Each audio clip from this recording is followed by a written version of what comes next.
राधे राधे, हरे कृष्णा। आज बात करेंगे पाप मोचनी एकादशी की।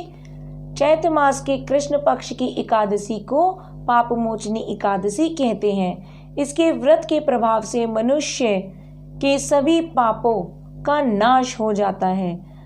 यह सब व्रतों में उत्तम व्रत है। इस पाप मोचनी एकादशी के महात्म्य के श्रवण या पठन से समस्त पापों का नाश हो जाता है।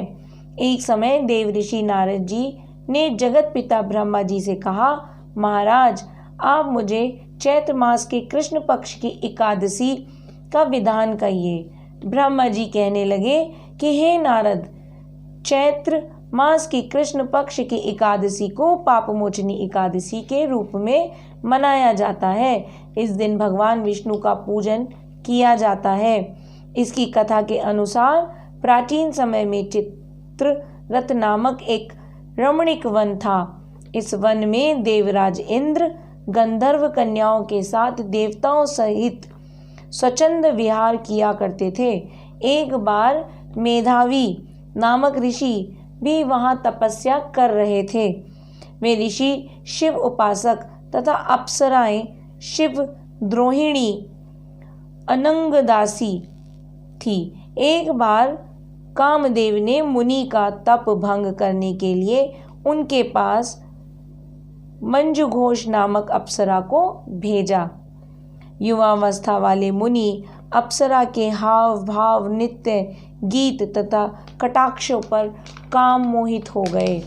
रति क्रीड़ा करते हुए 57 वर्ष व्यतीत हो गए। एक दिन मंजू घोषा ने देवलोक जाने की आज्ञा मांगी। उसके द्वारा आज्ञा मांगने पर मुनि को भान आया और उन्हें आत्मज्ञान हुआ कि मुझसे रसातल में पहुंचाने का एकमात्र कारण अप्सरा मंजू घोष ही है।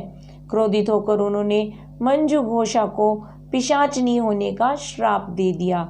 श्राप सुनकर मंजू घोषा कांपते हुए ऋषि से मुक्ति का उपाय पूछने लगी।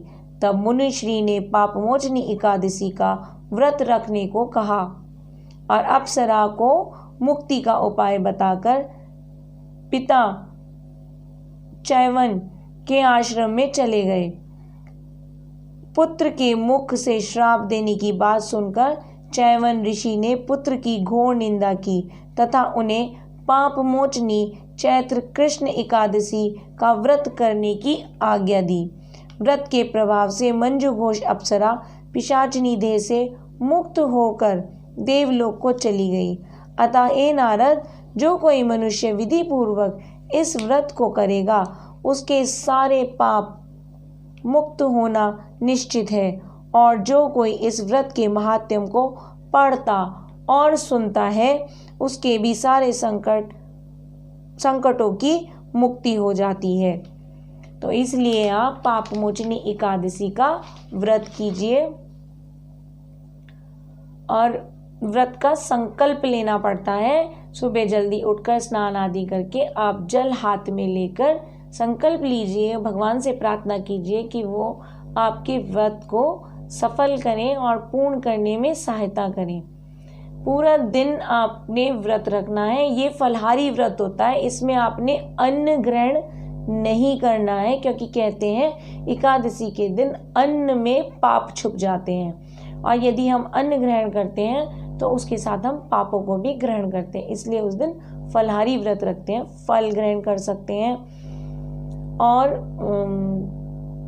फलों से ही बना हुआ भोजन हम ग्रहण कर सकते हैं, दूध ग्रहण कर सकते हैं, जल ग्रहण कर सकते हैं। और अगले दिन द्वादशी के दिन इसका पारण करते हैं। यानी द्वादशी के दिन आप पूजा करने के उपरांत अपना अन्न ग्रहण करना जरूरी है, तभी आप इसका व्रत खोल सकते हैं।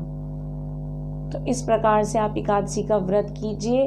व्रत करने का वैज्ञानिक कारण भी होता है। मैं कई बार अपनी कथा के उपरांत बताती हूँ कि हर 15 दिन में आने वाली एकादशी के व्रत एक पीरियोडिक व्रत होता है और 15 दिन के बाद जब हम पूरा दिन अन्न ग्रहण नहीं करते हैं तो हमारे पेट को भी उस दिन राहत मिलती है, आराम मिलता है। तो हमें कम से कम 15 दिन में एक दिन खाली पेट रहकर पेट को भी आराम देना बहुत ज़रूरी होता है। इससे कई प्रकार की शारीरिक बीमारियां भी हमारी दूर होती हैं।